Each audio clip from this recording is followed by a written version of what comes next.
সে আসলে একটি বাঁশের সাহায্যে ৮ মিটার চওড়া পাহাড়ের খাদ পার করার চেষ্টা করছিল।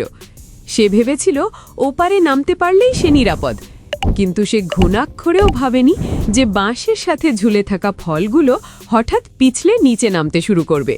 হঠাৎ ঘটে যাওয়া এই ঘটনায় সে ভারসাম্য হারিয়ে ফেলে আর সোজা খাদের দিকে পড়ে যায়।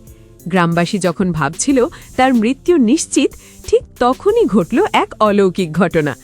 বাঁশটি পাহাড়ে মাঝখানে দুই পাশে আটকে গেল।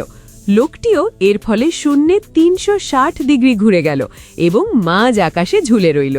কিন্তু দুর্ভাগ্যবশত বাঁশটি ছিল খুবই সরু।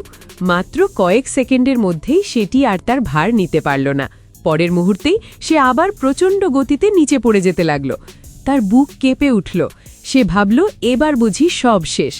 কিন্তু অবাক করার বিষয় হলো, পড়ার সময় পরপর কয়েকটি ঝুলন্ত সেতুতে ধাক্কা খাওয়ার ফলে তার পড়ার গতি অনেকটাই কমে গেল। কিন্তু একটু দম ফেলার আগেই ওপর থেকে সেই ভাঙা বাঁশটি তীব্র গতিতে তার দিকে ধেয়ে এলো।